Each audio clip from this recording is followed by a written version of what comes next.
My wife's affairs exposed. It all started with a late-night call. I was halfway asleep when her phone buzzed on the nightstand. Usually, she kept it on silent, but tonight it vibrated loudly, startling me awake. Curiosity got the better of me, and I glanced at the screen. The name that flashed was unfamiliar. Andrew. I froze. Something didn't feel right. The message preview read, Asterisk, can't wait to see you tomorrow. Last night was amazing. Asterisk, my chest tightened as my mind raced, but I stayed still, pretending to sleep. The next day, I couldn't shake the uneasy feeling. I had noticed her growing distant over the past few months. More late nights at work, fewer shared moments, and a noticeable lack of interest in our conversations. Now, it all seemed to make sense. But I needed proof. That evening, while she was in the shower, I unlocked her phone. Guilt gnawed at me for invading her privacy, but I felt I had no choice. The messages told me everything. Andrew wasn't the only one. There were others, hidden chats, pictures, and cryptic messages sent through apps I didn't even know existed. The weight of betrayal crushed me. I didn't confront her immediately. Instead, I decided to dig deeper. Over the next few days, I pieced together the puzzle. One of her work meetings had actually been a weekend getaway with someone named Mark. Her gym sessions, a cover for Rendezvous with Andrew. My world unraveled as I discovered the extent of her deceit. Eventually, I couldn't hold it in any longer. One evening, I waited for her to return home. She walked in, her face lighting up with a smile that now seemed so artificial. "We need to talk," I said, my voice firm but shaking. She hesitated, sensing the shift in my tone. "What's wrong?" I laid out everything, her late-night messages, the secret meetings, the lies. At first, she denied it, but as I presented the evidence, her defenses crumbled. Tears welled up in her eyes, but they did little to soothe my anger and heartbreak. "I never meant to hurt you," she whispered, her voice trembling. "Then why?" I demanded, my voice breaking. "Why throw away everything we built?" Her explanation was a mix of guilt, excuses, and apologies. She spoke of loneliness, of feeling disconnected, and of chasing thrills she couldn't explain. But her words only deepened the wound. In the end, I realized forgiveness wasn't something I could give, not yet, maybe not ever. Trust had been shattered, and the life we'd built now felt like a lie.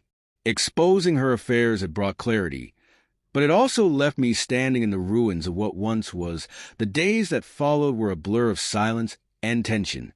My emotions swung wildly between anger, sadness, and confusion. I couldn't look at her without seeing betrayal, yet I couldn't entirely let go of the love I once felt. She tried to apologize, to explain, but her words felt hollow. I started sleeping on the couch. She didn't protest, and I could hear her muffled sobs through the thin walls at night. Part of me wanted to comfort her, but another part wanted her to feel the pain she'd caused me. Friends and family began to notice the change. My best friend, Mike, pressed me one night over a drink. "Is everything okay with you and Lisa?" he asked, concern etched on his face. I hesitated but eventually confided in him. It felt like lifting a weight off my chest. He listened, his anger mirroring mine, and offered his support. "You deserve better, man. Don't let her manipulate you into thinking this is your fault," he said firmly. His words stuck with me. For too long, I'd been questioning if I had done something to push her away. But the more I reflected, the clearer it became that her choices were her own. One night, as we sat in the same room for the first time in days, I broke the silence. "I need to know the truth," I said, my voice steady but cold. "All of it. No more lies." She looked down at her hands, tears streaming down her face. For hours, she confessed. She told me about her affairs, how they started, and why she continued. She painted a picture of a woman lost, searching for something she couldn't define. "I know I've destroyed everything," she said through sobs. "But I still love you. I don't want to lose you." Her words stirred something in me, but they weren't enough. Love wasn't a shield against betrayal. I need time, I finally said. I don't know if I can forgive you, but I need to figure out what I want. For weeks, I threw myself into work and spent more time away from home. Lisa gave me space, but tried to show she was committed to fixing things. She suggested therapy, both individual and couples counseling. Part of me scoffed at the idea. How could talking undo what she'd done? But another part of me was curious. Could we rebuild from this? The first therapy session was uncomfortable. I aired my grievances while Lisa sat silently, tears streaming down her face. The therapist guided us, asking hard questions about our marriage, our communication, and our unmet needs.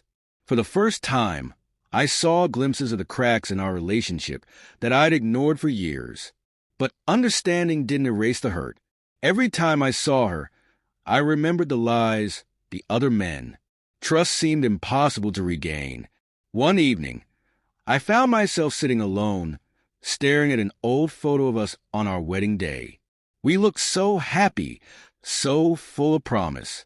I wondered if that couple could ever exist again, or if they were gone forever. In the end, I realized I had a choice. I could either let the past consume me, or decide what kind of future I wanted. It wasn't easy, but I knew one thing for sure. Whether I stayed or left, I needed to heal for myself. Lisa and I are still navigating this storm. Some days feel like progress.